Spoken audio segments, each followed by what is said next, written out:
ഓം ഗുരുഭ്യോ നമഃ. ഇന്ന് നമ്മളിവിടെ പറയാൻ പോകുന്നത് ജ്യോതിഷാൽ അപകടങ്ങൾ എങ്ങനെ മുൻകൂട്ടി അറിയാം എന്നതിനെ കുറിച്ചാണ് നമ്മൾ ഇവിടെ വിശദീകരിക്കാൻ പോണത്. അപകടങ്ങൾ ഓർക്കാപ്പുറത്ത് സംഭവിക്കുന്നതാണ്.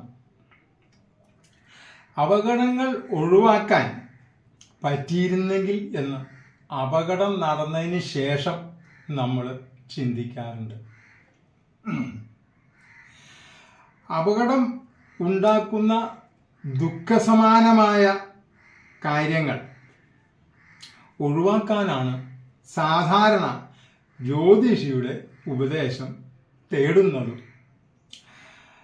വിവിധ കാര്യങ്ങൾക്കായി മുഹൂർത്തം നോക്കുന്നതും ഇതിനൊക്കെ വേണ്ടിയാണ്. അപകടം ദുഃഖമാണ്.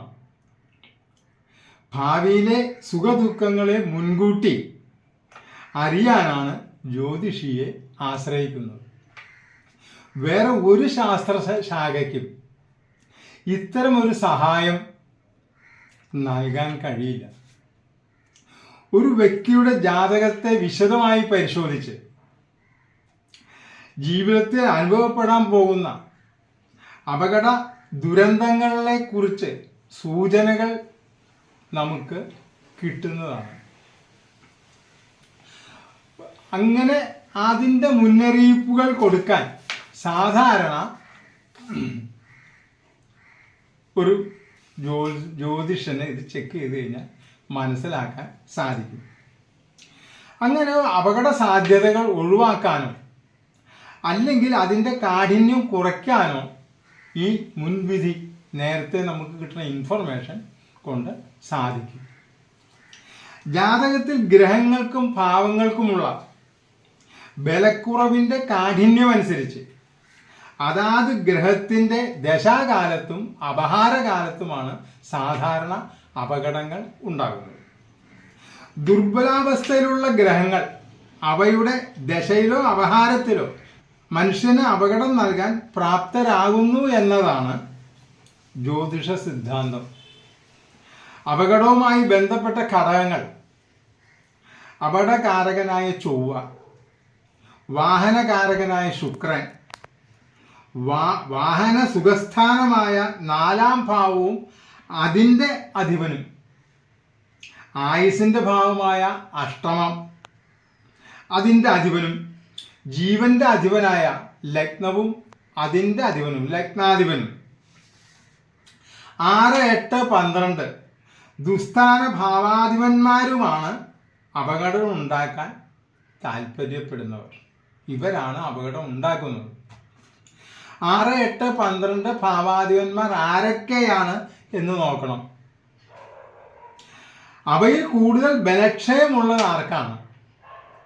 ഇവർക്ക് പാപഗ്രഹങ്ങളുമായുള്ള ബന്ധം, അതായത് രവി, ചൊവ്വ, ശനി, രാഹു, കേതു, യോഗമുണ്ടോ, ദൃഷ്ടിയുണ്ടോ എന്നത് നോക്കണം. ദുസ്ഥാന സ്ഥിതിയോ ഉണ്ടോ എന്നും നോക്കണം. ദുസ്ഥാന സ്ഥിതി എന്ന് വെച്ചാൽ 6, 8, 12 സ്ഥിതി.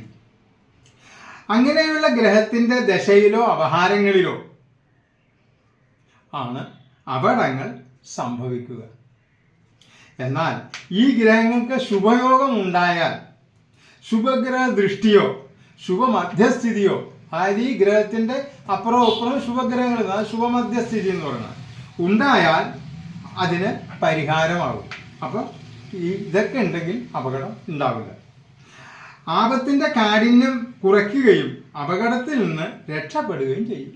ഇങ്ങനെ ഈ സ്ഥിതി ഉണ്ടായി കഴിഞ്ഞാൽ ഒരു ജാതകത്തിൽ 4-ാം ഭാവാധിപന്റെ അധിപൻ, അഷ്ടമത്തിൻ്റെ അധിപൻ എന്നിവർക്ക് ചൊവ്വയുമായും ലഗ്നാധിപനുമായും ബന്ധമുണ്ടായാൽ അപകട യോഗം ഉണ്ടെന്ന് ഉറപ്പിക്കാവുന്നതാണ്.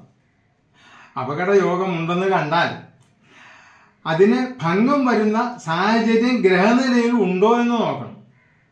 ലഗ്ന കേന്ദ്രത്തിൽ രാഹുകേതുക്കൾ നിന്നാൽ, ത്രികോണത്തിൽ ശുഭന്മാർ നിന്നാൽ, ത്രികോണം എന്ന് പറഞ്ഞാൽ 5, 9, അഷ്ടമാധിപൻ ശുഭനായി 11-ൽ നിന്നാൽ, ശനി 8-ൽ നിന്നാൽ ദോഷം കുറയും. അതുപോലെ ദീർഘായു യോഗം ഉണ്ടെങ്കിൽ ദോഷം കുറയും. ജാതകത്തിലെ 12ാം ഭാവാധിപൻ ആരിൽ വരികയും ചാരവശാൽ ഗോചരാൽ ജാതകത്തിലെ 6ാം ഭാവാധിപൻ 12ൽ വരികയും 12ാം ഭാവാധിപൻ 6ൽ വരികയും ചെയ്യുന്ന സമയത്ത് ഗോചരാൽ വരുമ്പോൾ അതിന് 4ാം ഭാവാധിപന്റെ ബന്ധവും കൂടി ഉണ്ടായാൽ വാഹനത്തിൽ നിന്ന് വീഴ്ച ഉണ്ടാകും. മറ്റത് വീഴ്ച ഉണ്ടാവും, എവിടെന്നെങ്കിലുമൊക്കെ വീഴും. 4ാം ഭാവാധിപന്റെ ബന്ധം ഉണ്ടായിക്കഴിഞ്ഞാൽ വാഹനത്തിൽ നിന്ന് വീഴാനുള്ള യോഗം ഉണ്ടാകും. അപ്പോൾ നമ്മൾ കൂടുതൽ ആ സമയത്ത് ശ്രദ്ധിച്ചു കഴിഞ്ഞാൽ അതിൻ്റെ കാഠിന്യം നമുക്ക് കുറയ്ക്കാൻ സാധിക്കും. വീഴ്ച ഉണ്ടാവും, പക്ഷെ അതിൻ്റെ കാഠിന്യം കുറയും നമുക്കൊന്നും പറ്റൂല. ഗുളിക ഭവനാധിപനായ 8ാം ഭാവാധിപൻ 4ൽ നിന്നാൽ അപകടം ഉണ്ടാവും, വാഹനാപകടം ഉണ്ടാവും. ഈ സമയത്തൊക്കെ ഇങ്ങനെ വരണ സമയത്തൊക്കെ വളരെ സൂക്ഷിക്കണം. ചിലപ്പോൾ ജാതകത്തിൽ തന്നെ ഗുളിക ഭവനാധിപൻ 8ാം ഭാവാധിപൻ 4ാം ഭാവാധിപന്റെ യോഗം ഉണ്ടോ, അങ്ങനെയുള്ള ആൾക്കാർ വളരെ ശ്രദ്ധിക്കണം. മനസ്സിലായില്ലേ?